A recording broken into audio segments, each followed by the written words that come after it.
Hi, Chef Richard Chamberlain here, and welcome to our first virtual wine country cooking class. So excited.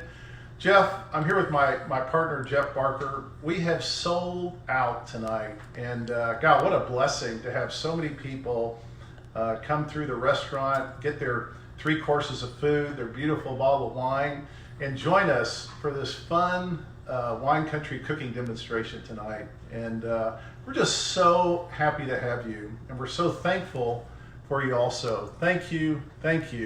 And so tonight, hey, we're just going to have some fun cooking. I know many of you that bought your food tonight have been to many of our classes before, and we've done them at the fish market, we've done them at the steakhouse, and gosh, we've just had a lot of fun. I know many of you have even recipe cards going back 20 or 25 years of doing all these classes. And I can't believe it's been that long. Are you serious? We don't look older than 30, Richard. I know, Jeff. Come on. Can you believe it? And so this is just really a special night to be with you and to share some cooking tips. Jeff, really the thought behind this dinner was the fact that this time of year we often go to Napa Valley or other areas, other wine country areas, and we taste delicious wine. We research wines that we might have at the restaurant in the future, and we taste delicious food and get inspiring dishes, from a variety of chefs in wine countries around the world. And so tonight we wanted to share some of those recipes with you.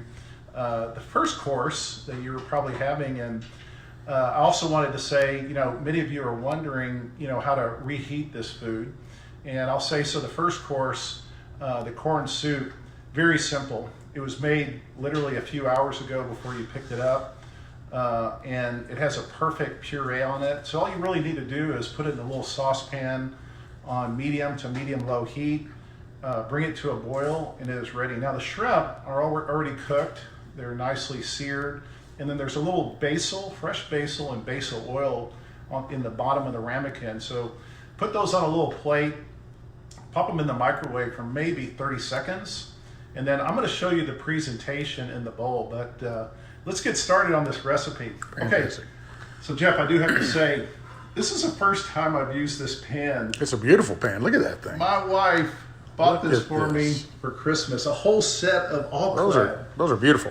I mean, I was so excited on Christmas morning. Remind me a story to tell you about this, because it is a funny one from Williams-Sonoma where she got these for me. But okay, so we're going to start with medium heat. Now, Jeff, mise en place is something that I learned at an early age. It's a French term for everything in its place. And when you're doing a cooking demonstration, or if you're just cooking at home, you want to have everything ready to go so you're not scrambling at the last minute. And so in this case, we have our onions and celery together. We have our herbs, our corn, and I want to show you one ingredient that we're adding to this tonight. And lo and behold, I need to grab my knife right over here, Jeff. That's all right. Now, I'm sure you've got a couple of knives running around here. So this is a beautiful piece of garlic. I gotta show you this. My wife Lisa shops at Callaway's. Many of you know that my wife Lisa is a Texas master gardener, and she volunteers at schools that need help, and she teaches lessons on how to grow herbs and vegetables. And so garlic was something that when she went to Callaway's one day, this gentleman that helps her said that he had a bunch of garlic cloves that were heirloom, that had been in his family for 80 years. Wow.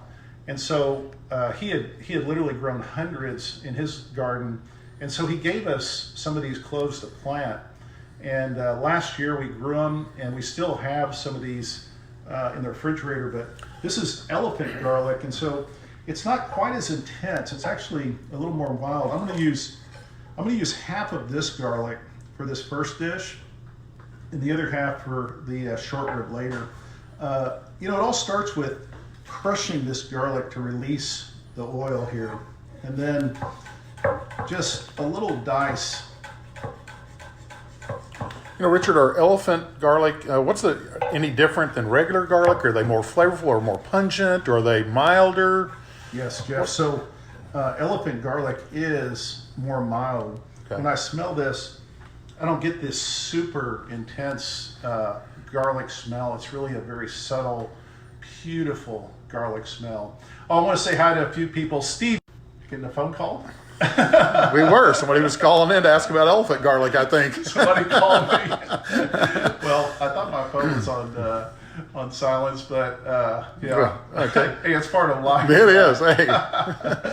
So, hey, welcome, Steve Kane. You've been incredibly supportive.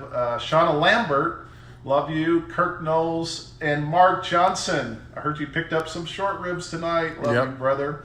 And again, I'm Richard Chamberlain. I'm doing this 3-course wine country cooking class tonight, and I'm here with my partner Jeff Barker. And so anyway, so to get started here, the pan is beautiful, brand new pan, never used.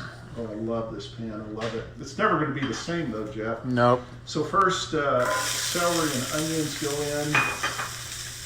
Some of this elephant garlic that we talked about, and we're going to get just this is what chefs call, it's not the greatest term, but we call it sweating vegetables. And it really has to do with a slow cook, because we don't want browning on the onions, and we don't want browning on the garlic. Okay, so this is a nice slow cook on a medium heat. Now the oil I use, Jeff, and many of you have heard me talk about this, but when you saute anything at home with oil, whether it's fish, beef, vegetables, very simple.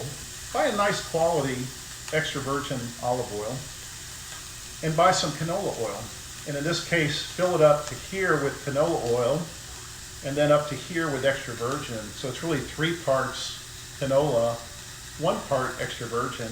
Great all-purpose oil. It's because the canola takes a higher heat better, right? Canola takes a higher heat, and then the olive oil adds flavor. Nice flavor. Perfect. Now, Jeff, one of the things we want to talk about is how herbs add so much flavor to cooking. And this time of year, you should have a lot of herbs in your garden because they are growing like crazy. Fresh basil, oregano, thyme. And speaking of that, we're going to add some herbs to this right now. And I want to show you, this is a thyme plant that we just have planted in this little metal container. We've had this for several years now, but this thyme, and the great thing about thyme is that it's so versatile.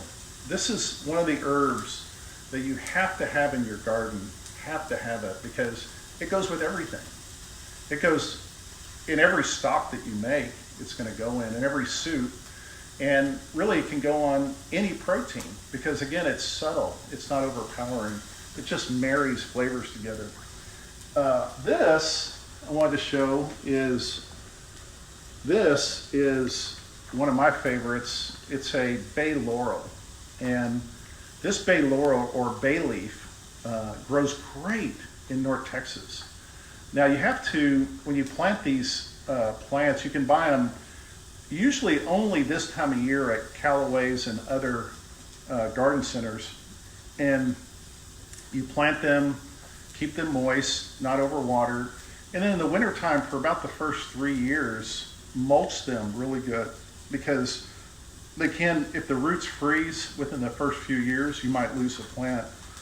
But otherwise, it'll grow forever. I've got 2 in my yard. One of them is about 15 feet tall. Ooh. The other one's about 10 feet tall. At the restaurant outside the steakhouse, we have, they actually look like shrubs. They're so big. But the smell, Jeff. Nothing like fresh herbs. Fresh. Can't go to the So dried great. stuff. This is the way to go.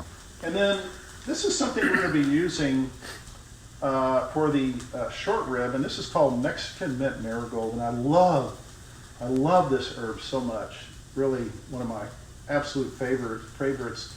You know, Jeff, I always tried growing French tarragon here in Dallas and just never did well. I think it, you know, maybe the humidity that we have here, just didn't like it. This tastes just like French tarragon, but it grows incredible. It's also a perennial. Okay. So it'll come back. It'll die off in the winter, but it'll come back year after year. So a little stir of this. Now, I like to throw the herbs in. And again, we're talking about, this thyme, and I'm just going to pull some of the little tops off and crumble them in there because, they are just, this plant is loaded with flavor, and I can smell it as it hits this pan. The aroma of the thyme just makes the house smell so nice. And so bay leaf also, this really, by adding them to the saute time, it really helps to release a lot of great taste. Hey, W.T. Greer, one of the best musicians in Dallas. Tom Zatina lives in my neighborhood. Love you guys. Joe O'Rourke, brother, looking forward to Montana. Jane McGarry. Wow, we have a celebrity. Jeff Moe. Man, been coming for years, Jeff. And then Kevin Garvin. Yeah, Chef Kevin Garvin. Brother, man, love having you, brother. Thanks for coming on the little show tonight. Joe O'Rourke was just about to pick up dinner. I saw him right man. before this broadcast. He's been so supportive of us. Yeah, good to see him. Okay, so now that we have the herbs and the onions, the garlic, the celery, we're going to add a really rich chicken stock. Now, a rich chicken stock is really key, Jeff, because you got to have, and my friend Kevin Garvin will tell you, you can't make a good soup without a great chicken stock or without any stock. So if you're making lobster bisque, you need a really rich lobster stock. If you're making a soup like this, you need a very rich chicken stock. So it all starts with the stock. Make sure you buy good quality or make it yourself. Richard, didn't I see you putting the corn cobs after you chucked the corn in there to richen that up with a sweet corn flavor? Yes, as a matter of fact, I'm going to put this back over here on the burner? high wolf heat to reduce, and then this pan's going to come over here, Jeff. Okay. This is my, we were talking about that enclave never being used. That one's had a couple of meals cooked in it. This one got used. I think I took it on a TV show or something like that, and yeah, it's looking a little broken in. It looks good to me. Hey, I bet it cooks up just fine. I think it will. Okay, this is for the garnish, and we want a little bit of a higher heat for this. I would say medium high would be good, and so we're looking for a little bit of smoking when it comes to this.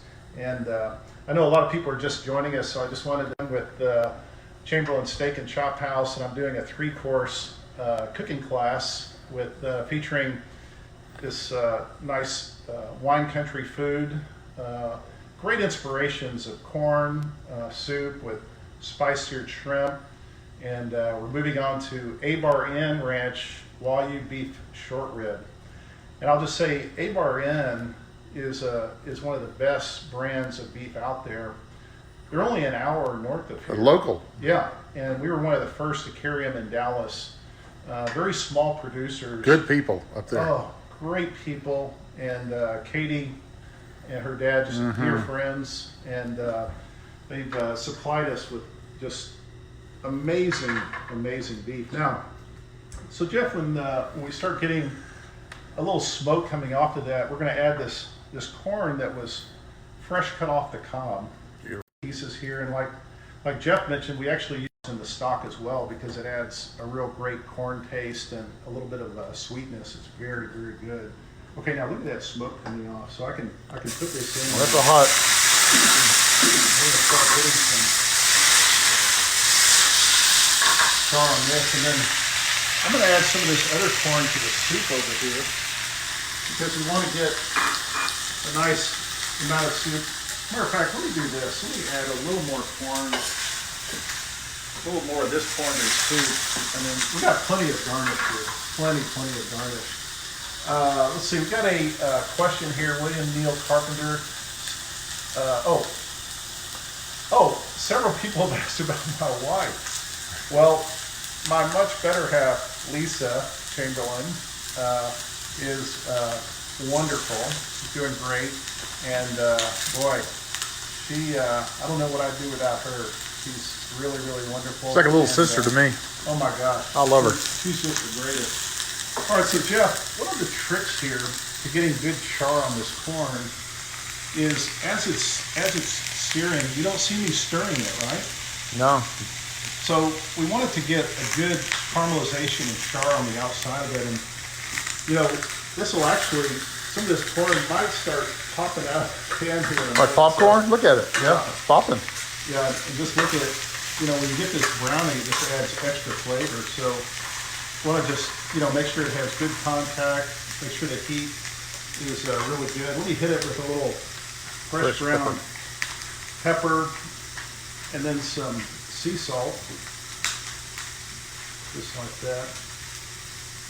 You have to have a pepper mill in the kitchen, right, Richard? I mean, you can't just go to the canned pepper anymore. This is Well, Jeff, you're exactly right. it really makes a big difference when that pepper is freshly cracked. It really does. It's absolutely necessary.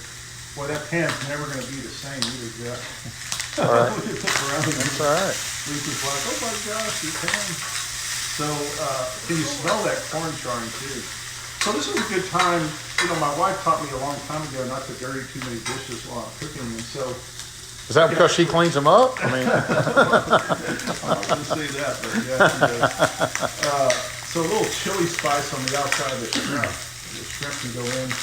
By the way, there's, you know, if you bought this shrimp and you have an allergy, really put any shrimp stock in the soup, so you're good there. And then look at these roasted peppers, Jeff. These diced roasted peppers go in, and they're going to add some really great taste. But again, great char on that corn. Just let it keep going. it's all about caramelization. It's all about caramelization. Just checking, you know. They don't take long. No, they That's don't. one thing. You can overdo them quick. So They do not you want to overdo char, but you don't want to Yeah. get them rubbery. So, whoa, here we go. Here we go. Now we got popping. Oh, we're live here. Honey, this pan is never going to be the same. All right, so I'm just going to let that finish. I turned off the heat because the shrimp are going to be ready in a minute. And I've got a little boilage on the soup. Now, normally I would let this go a little bit longer, but you know, you want to overcook it. And the stock, we've already made a corn stock. Right. So it's already got the sweetness and the richness, so we don't have to go that long. So let's go ahead and transfer this now Okay. into the blender. And I'm going to put this over here. Now, you know, a good blender is a vital kitchen tool, Jeff. Vital. Let me take that bay leaf out. It's the only thing we don't want in there. And so a good blender is key. I would recommend, if you're not experienced at blending soups, to let this cool before you blend it, Right. because it can be dangerous. I've seen people hurt themselves. Oh, it can be so dangerous. I mean, this Look how hot that is. This is I mean, that's hot. just steaming. And so one of the rules that we do is we take out the little plastic piece that goes in the middle. That allows steam to come out when we blend it. And then we lay a towel just over it so it doesn't kind of fly out. You start on low. This Vitamix is awesome. And then just pick it up to high like that. I mean, the key now is to get a really good puree on it. Really good puree. I could let it go for 5 minutes, but I'll let it go for, you know, maybe 1, because again, I want to crush every little piece of corn in this thing into a fine puree.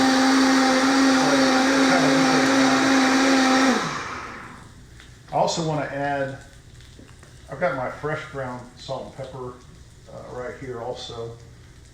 So sea salt and fresh ground pepper. It's what we put on our steaks at the steakhouse, everything. And again, turn it down before you turn it back on. And then I like a little butter in this soup. You gotta have it. I'll talk about it in a minute.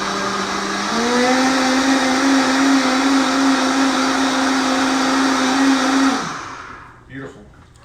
All right, so Jeff, the final part of this presentation is This basil came out of my wife Lisa's garden, and look at these. They're beautiful. Look at these leaves, and again, So fresh. homegrown basil has way more flavor than anything you can buy commercially. So, get it in the ground now, and you're gonna have basil, man, for the whole summer. And of course, it goes great in soups like this. And we're gonna put that in the corn there. Give it a little stir. Okay, for the presentation, I'm gonna move around to this side of the table, Jeff. All right. And we're gonna put a little of this charred corn and fresh basil, roasted peppers, that beautiful, Pretty colors. sweet smell of that in there. And then look at these shrimp, Jeff. Just these nice chili seared shrimp. You notice how they're not overcooked. They're just still Perfect. a little opaque on the side. And then our soup. Now you can thicken this with cornstarch if you like. I also like this lighter, more natural for summertime. It's a little thinner, but boy, It looks it's got delicious. great taste. And then yeah, so that's our soup tonight. I'm gonna take this over here, and we're gonna talk about the taste and the pairings with the wine. Excellent. I love it when we get to the wine part. Right. It just reminds me, I think this week, 5 years ago, we were in Mendoza, and I think we got to know some Malbec pretty well there. I think we had it for breakfast, lunch, and dinner. Yep. But yeah, what a great time it is to be in the wine country right now. If without this, everyone being quarantined, we miss that. We miss our trips to Napa and Sonoma and to Mendoza, and that's why we did this cooking class. I mean, we need to have some fun. We wanted y'all to have some fun, so here we are. Let's drink wine. Let's have fun. Boy, that's exactly right, Jeff. And so let's talk about these wines. Okay, good. Tammy Nickens is on, the famous Land Nickens wife, and Robert Lawrence, one of our managers, and Brad Burris. Good to talk to you. And also, I want to talk later about a little A-Bar Inn Ranch contest we're going to have. Actually, I'll go ahead and mention it now, Jeff. Okay. Okay, so we'd like you to post a picture of you and your wife or your family eating the meal tonight to this video. Just in the comments section, take a picture of you and your family and post it to that, and then we're going to have a drawing. Anybody that posts a picture, you're going to win. Actually, let's do two drawings. So 2 people are going to win a couple of Wagyu ribeyes from A-Bar Inn Ranch. How's that? How delicious. So you got plenty of time to do it. Take your time, no hurry. It's not in any particular order. Jeff, the Saint Superi Sauvignon Blanc 2018, great wine. This is a 95-point wine.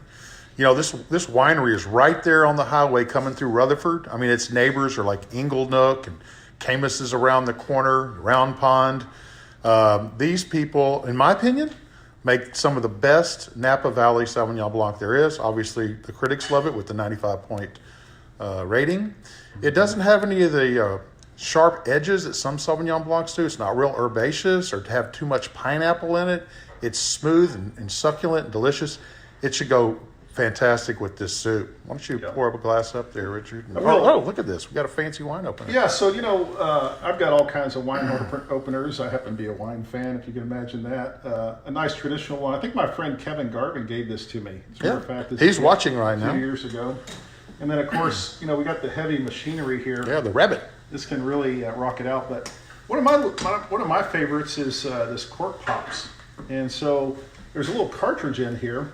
And at the end of that needle, the CO2 comes out, but you just press it and boom. Oh, wasn't that easy? It comes off, yeah.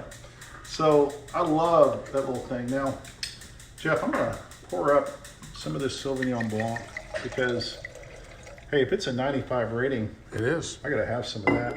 And then the other wine I know you want to talk about I do. is the Rodney Strong 2017 Chalk Hill. Hill Chardonnay. So Chalk Hill is iconic for Chardonnay grapes. In Sonoma, many people source along with Rodney Strong to get these grapes. They're some of the best Chardonnay grapes in California. This wine is 91 points. It is a value. It's delicious, And it is the perfect pairing with corn or scallops or shrimp. We have 2 of those in this dish. This is going to be delicious. I can't wait till we get that in the glass. Yeah, let's see it's got a little bit of a It's deeper, got a richer color there. Mm-hmm. And yeah, beautiful. Yeah. So really, one of the things that we always recommend, when you're eating and tasting is, I want to try this. So, Sauvignon Blanc you usually taste before Chardonnay. So I'm going to try that first. And, wow. It's a good. Chardonnay drink or Sauvignon Blanc kind of. Yeah. So, and then this Chardonnay, Rodney Strong Chalk Hill. Oh, yeah.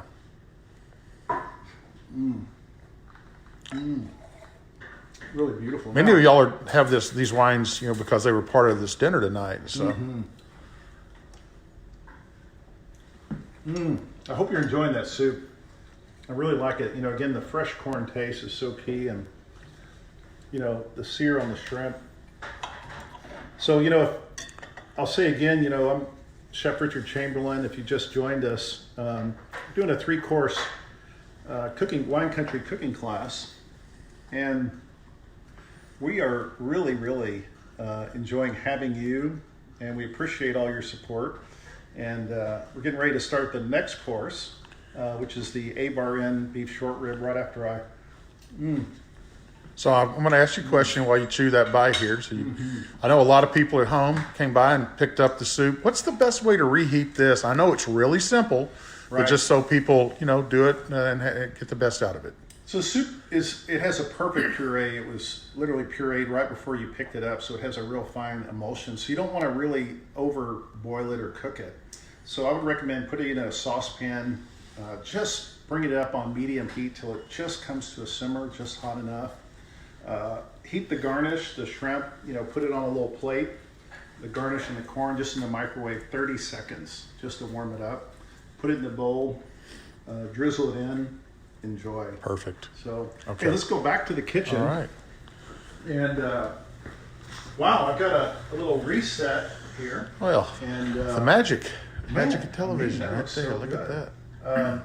So we're going to talk about the A-Bar-N Ranch beef. Let me get my pan on because we're going to need to do a little searing here. It's a good looking pan also. Was that part of your set? Was that part of the Christmas? This is another part of the all-clad Christmas. It was, my wife really thrilled me. I was going to tell you the funny story about this, Jeff. So we shop at this Williams-Sonoma up the street here near my house at Preston and Park. And the people are so nice. They always remember you. And so I went in, I think it was maybe 4 or 5 days before Christmas to buy a gift for a very good friend. And so I'm looking around, and one of the guys liked your Christmas present a lot. Your wife was in a couple of days ago. And boy, did I get excited. I was like, oh my gosh, what is it going to be? And of course, Christmas morning was, she just spoiled me. It was a beautiful set of this all-clad. And I think this is the first time this one's been used, Jeff. I mean, it's pretty. Still, I mean, it looks brand new. I might say so. All-clad, along with some other brands, what you look for is really thick bottoms. Mm-hmm. Looks like some copper in there. Yeah, and there's a copper layer in this, which helps. But the most important thing is that it can hold heat, because if you have a real thin pan, when you're trying to sear a nice piece of beef or fish, in this case we're doing the short rib, then it's hard to get the really great browning without that. I want to say hi to Clark Crawford, Sally Smith, and Stephanie Balin. Welcome. Great to have you as part of the class tonight. The last 2 are my classmates from elementary school. Oh, my wife Lisa just chimed in. Mm-hmm. Elementary school for Lisa. That was like 10 years ago, honey. 9.5. You don't want to get in trouble. Hey, honey, speaking of, I had a pot of utensils that I'm going to need back over here. We've got a little assistant here, Lisa Chamberlain, kind of helping us kind of pull this together. Yeah. All right, so good browning. I've got the A-Bar-N. I want to show a close-up of this. Look at the marbling How pretty that is. on that meat.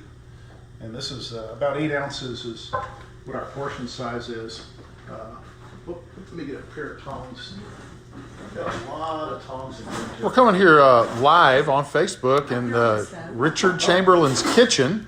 Richard's teaching us how to cook a wine country cooking class virtually, and I'm just basically chiming in, and I'm here to drink wine. So My partner, 27 years, Jeff Barker. yes, sir. So Some marriages don't last that I long. know, right? Ours have, but I know. Yeah, we've done well. yeah, well, we picked the winners. We picked the win. They picked us. Yeah, I guess so. Yeah, we chased them till they caught us.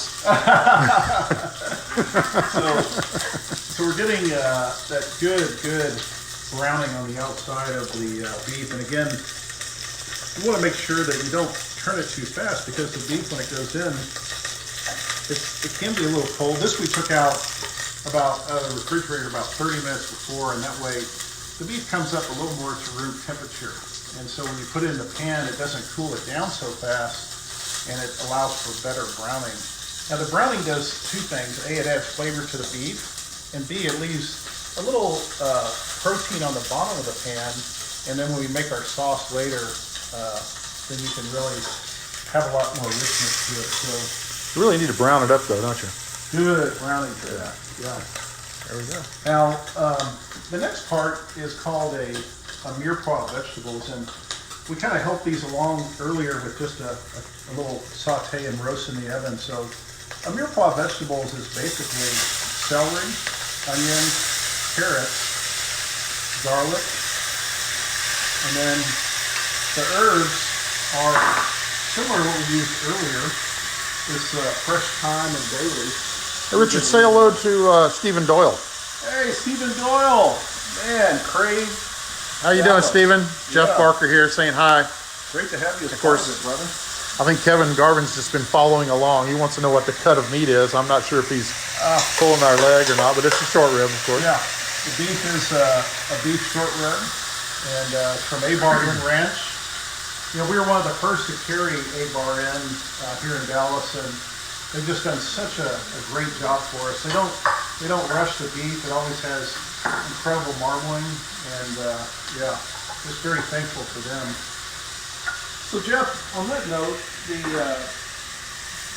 again, we want the caramelization on the vegetables. Very, very key.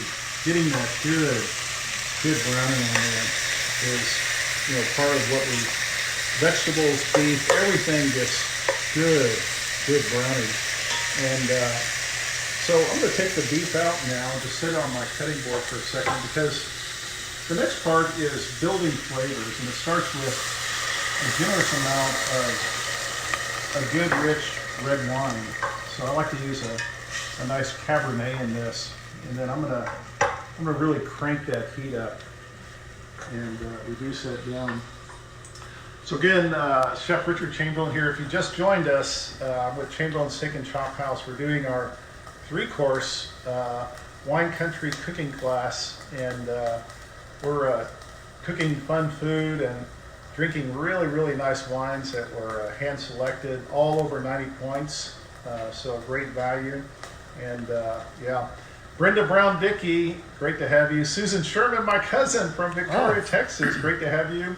And Merle Rosenblum, oh my gosh, we love the Rosenblums. They've been coming in forever. We love you, Merle. And Say hello to Brian for us. thank you for all your support. Yeah, we appreciate you. We're going to be open as soon as we can and have y'all back in. And yeah, we're just really looking forward to it. Okay, so we're talking about flavor building. This wine, Jeff, has to really reduce. So we're going to let that go, and then we're going to add some veal broth, or excuse me, some beef broth, and then some veal demi-glaze to really richen this up. And for the sake of time, I'm going to do this. I am going to need my plate back for this course, for the presentation. So, but let me just show you. We're going to kind of fast forward to this other all-clad I had, and so this is what really it turns out to, maybe 2.5 to 3 hours later, and now is a critical step. So we have all these amazing flavors from the beef, from the vegetables, from the herbs, from the wine, from the broths. A lot of good stuff going on. And now we want to finish it with a great sauce. Okay, so we're going to take out the short ribs that are super tender right now. I mean, they've been slow look tender. cooking and, yeah, they're just, Look how rich that yeah. stock is there. And the stock, you know, this broth is just a real key. Now, we want to strain out all these vegetables now that have really built all this flavor in here, because they pretty much, you know, thrown off all their flavor. You know, we don't really need them anymore. Some people think it's wasteful, but it's really not, because they've done their job and they've added that great flavor to it. And then to finish this, we want to turn that heat on. We're going to bring it to a boil. We want to skim some fat off of there as soon as it comes to a boil. And then I'm also going to thicken it just with some sea salt and a little butter. And I'll tell you why on the butter here in just a minute. Do we have some more people? Oh, Ricky Cancito's watching. We've got a question about mise en place and mirepoix, and we'll explain those again. So mise en place is a French term that I learned early in my career. Culinary school, El Centro College, a long time ago, probably first day. And mise en place is ready when you're cooking, so that you're not scrambling around looking for things or, you know, trying to find them. And so everything flows nicely. So then mirepoix is really a term that or is a combination. So mirepoix is carrot, celery, onion, parsley, and peppercorn. So when you're making a stock and you use this mirepoix, and you're using it to make chicken stock, beef stock, everything really except for fish stock, because it's all, you know, white vegetables at that point. But it's really, it's a foundation of, you know, cooking and making good soups and sauces and stocks. Hey, Richard, Wanda Parker wants to know where she can get some veal demi-glace. Oh, veal demi-glace. Or demi-glace at all. So, Yeah, demi-glace. So it's usually carried at higher end stores. Like a Central Market or Whole Foods or something? Central Market, Whole Foods. Okay. And honestly, I'm not sure what section. Sometimes I think it is in the freezer section, because it's not sold a lot, but it does freeze great. By Sure. the way. So if you buy some, you can really use it for a long time out of the freezer. Some people like to put it in ice cube trays, and that way I've seen that. Smaller pieces of it. Ed Sherrill, Amber Jackson, Scott Hinkle, Ron Whitehead, Woo! former City manager of Addison. Manager of Yeah. Addison, great friend. Did him, and then Rosanna Fassetti. Oh, Oh, hope to see you soon. love you, Rosanna. Great to have you. Okay, so we've skimmed a lot of the fat off of this sauce, Jeff, and now we're going to use a whisk. And we're going to whisk in just a little cornstarch. And this, I like to dissolve cornstarch either in stock or wine. A lot of people do it in water, but when you do it in stock or wine, you're actually adding flavor, back into that sauce. Okay. Then the next step is again, this is totally optional, Jeff, but throw in a little. I knew you were going to throw butter some in. butter in, Richard. Now the butter does two things. Now you need to turn the heat off when you add the butter. But the butter does two things. It really adds a little richness to the sauce, and B, it adds beautiful shine. Now you see how that Smells unbelievable. Oh yeah, you can smell the wine and great taste to it. And I'm going to get my plate and just do the presentation on this side now. So we start with some Yukon Gold potatoes, because you got to have potatoes with short rib, right, Jeff? Well, you definitely do. You've got all the rich sauce and It's just beautiful beef. And, it's a natural. yeah. And then we've got this really nicely braised A-bar end ranch. I mean, it doesn't get any better from a beef quality standpoint. It doesn't get any better. And this goes right here. And then I've actually got couple of asparagus spears that I can. These have just been olive oil roasted in the oven, and That's super easy. then I like to finish with just a little sea salt on top Oh boy. and a little fresh ground pepper, just like that, because everything tastes better with just a little extra seasoning. And then watch this sauce, Jeff. This is got that rich Cabernet wine, and boy, this is That looks delicious. yeah, just tender as can be. So let's take this over and see what kind of wines. Let's do that. Maybe the cameraman will get some red wine, huh? Yeah, well, right, the camera. Yeah. So we're definitely going to start with the Pinot Noir, right? 'Cause Absolutely. we'll that first, and this Parducci is really special. You know, that Parducci, they've been making wine for 85 years. I think John Parducci, I think, got one wine maker of the century at one point from California. This wine is in the heart of Mendocino County. It's a 90-point wine, and it is just a fantastic little Pinot Noir. So for the people that don't like big, giant wines and would prefer this over a Cab or a Malbec or a Shiraz, I highly recommend it. I'm a big fan. So That looks so nice. And then we got the Aquinas. Yeah, Aquinas Cabernet. So this is from North Coast, because they source actually from Napa and Sonoma. It used to just be a Napa, but they started kind of blending those two together. It is also a 90-plus pointed wine. And, beef and Cabernet, Richard. We've been selling it and eating it and drinking it our whole lives. So oh, is that the truth? I like that little mechanism you're pulling the tin off there with. Yeah, so that these are makes it great. sure This nice. is a little foil cutter. Mm-hmm. I think I just bought this. It does a great job. And then We got to use the got the pressurized cork. cork. Yeah. So again, just down in there, press. And, these cartridges for me last usually about, I'd say 4 to 6 weeks. Yeah, let's it depends on how much you drink, right? How much you drink. Right. Yeah. Right now it's a little more. Yes. With everything going on, but I want to try this That's a little Pinot. Pinot first because I love Parducci. I've been selling Parducci wines for almost 40 years. I don't hate to say that, but I have. It's just a fantastic brand. And let me just cut off. Oh, look at that. Look at that. Look, it's still got just a little pink to it, Jeff, and Mashed potatoes and sauce. oh, Jeff. That is. That is nice. I'm looking forward to this cab too because I know we. Well, you're a Cabernet. You love Cabernet. I'm a big Cabernet guy. I love it.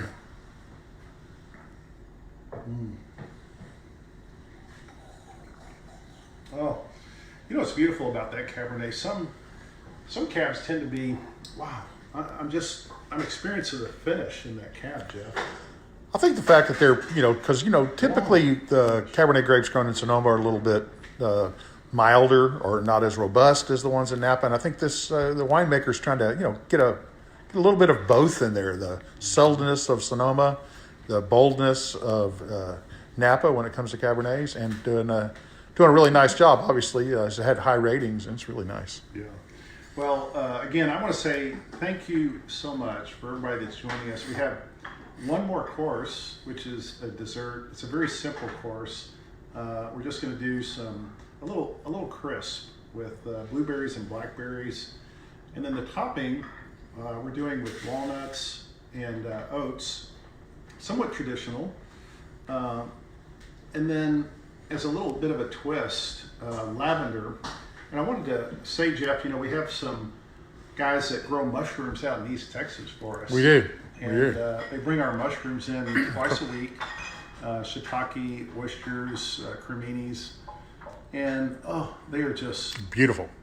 They're perfect. They're fresh picked when they come in. Gorgeous. And they recently started growing lavender. Oh, did they? So they have fields of lavender. Nice. And so we thought, let's kind of promote them and use their lavender in one of our dishes. And yeah, just have fun with this. We're doing a lavender whipped cream, and basically, we're not going to show you the process, but it's just a lavender simple syrup. So you're just going to take water, sugar, and bring it to a boil, and then drop a few lavender leaves in it, and really just turn it off and let it steep for 20 minutes. And then you're going to strain it, and you can use that little simple syrup over ice cream. You can use it, of course, in this case for a whipped cream. It actually makes a really good cocktail. I bet it does. So yeah, a lot of good stuff. Add a little vodka to that, and here we go. Oh, I'm telling you. Yeah. So let's get started with that dessert course. All right. And I'm gonna. I wish I could bring my wine with me. But... All right, so Why can't you? we are going to start with the berries. We got some brown sugar,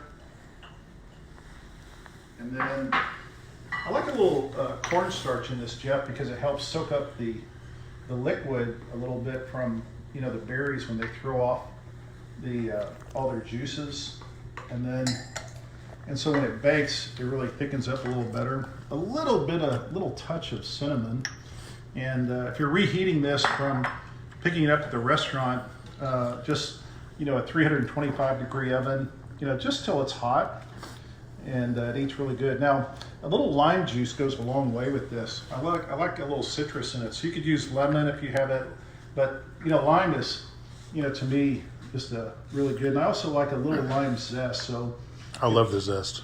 Yeah. if you don't have a microplaner, this microplaner is really, really key for cooking, especially nowadays. Oh, we got Peter Fisher, Don Derrick, Bernard Bueller, Brent Reeves. Hey, go see those guys when they they're doing I know curbside pickup and to-go food. Great And, barbecue. Best barbecue. in the Great world. barbecue. Great food. Love your barbecue. And her father was a dear friend of mine, Smokey John.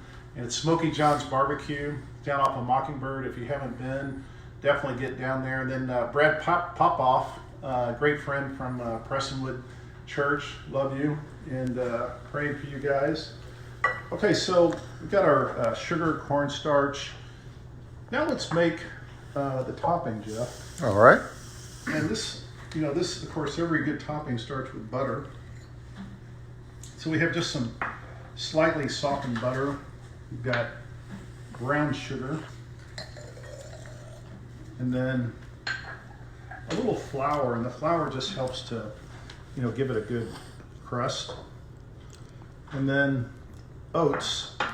I love the oats in the topping of the crisp. My friend Kevin Garvin was doing a cooking demo many years ago, and I remember he put some egg white in it instead of butter, and it actually really turned out nice. So you might look that up if you're trying to cut down on the butter in your diet, but really good.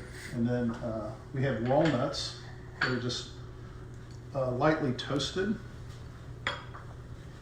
And again, we're just really macerating the butter into the oats, the sugars, and of course, the flour. Did I put a little cinnamon in, Jeff? You did. You can put a little more in there if you want to. Just a little more.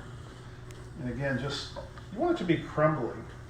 And I could use my hands here, but I'll get my gloves all dirty. Yeah, can't be doing that. Right. I'll have to change my gloves. Yeah. We're running low on them. No, we got plenty. But hey, thank you all so much for joining us. I'm Richard Chamberlain if you just joined us. And I think we have some more people joining us. Just to call out some names. Janine Kirk, great to have you. Shauna Neal, love you, Shauna. Oh my gosh. We're Elementary school. elementary school with my wife Lisa and a dear friend, and we've had a lot of conversations about surviving in the restaurant business lately. We have Ellen Young and Patty Buck. Oh my gosh, we met a long time ago as part of the Texas Beef Council, the National Cattlemen's Beef Association. We partnered on that great cookbook, the Healthy Beef Cookbook. And yeah, it was really, we had a lot of fun time together. I think they still live in beautiful Colorado. So Kirk Knowles is asking, what hours and days do we do our takeout? Kirk, I'll answer that for you. We do it every day but Sunday. Of course, Mother's Day, we'll certainly be doing it Mother's Day. But for the regular hours, it's 4 to 8. You can call in anytime, days before, that day. Let us know and come by from 4 to 8 o'clock at night and pick up curbside service. Yes. Please pick up. It's a very, very challenging time for the restaurant business. I encourage you to, pick up from us and, pick up from the other restaurants. Certainly my chef friends, Kent Rathbun and Jim Severson's going to be reopening on, I think, either May 1st or the last I think weekend. the 30th. Maybe the 30th of April. And so make sure you support him. And Kenny then, Bowers is doing a great job with some pizza and pasta up there in Plano. Great job. And then Nick Barclay. Hey, if you like fish and chips, Ooh, he's got the best. the best fish and chips in the world. All right, Fish and Fizz over in Richardson. Okay, Jeff, I'm going to use kind of my fingers now because I want to You got to crumble it up. crumble. It's called a this on, crumble. just like that. Yeah, that's right. Look at this. I like getting those good chunks on there. They bake up and toast up real nicely. I like chunky walnuts in it. So this just bakes really in about a 350 degree oven until it's just done. And then I've actually got one over here, and I'm actually gonna grab one of these are my grandmother's plates. Oh, wow. If Susan Doris is still watching, my cousin, her mother Gloria, who knew I was a chef and knew I'd really appreciate him, she passed these beautiful plates on to me. And so anyway, that's our crisp. And I want to say thank you again for joining us. Oh, here's the whipped cream, Jeff. This is That's the lavender. Yeah, we were talking about making the simple syrup and yeah. So this is the the lavender whipped cream. That looks Lavender whipped delicious. cream. Hey, the mayor of Addison is watching. Joe Chow. Hey, Joe Chow, brother. Hey, man. Go support May Dragon. Great Chinese food. Yeah, we had it for lunch the And other then day. Leanne and Larry, thank you for watching. And hey, if for some reason you or a friend you don't have a Facebook account and you weren't able to watch this, we're going to post this to YouTube later. And I suspect it'll be, maybe in 30 minutes or an hour, but just look for Chef in the Kitchen with Chef Richard Chamberlain on YouTube, and you can find it there. But otherwise, have a safe and wonderful night. God bless you. Thank you again for all your support, and have a wonderful night. Bye-bye, everybody.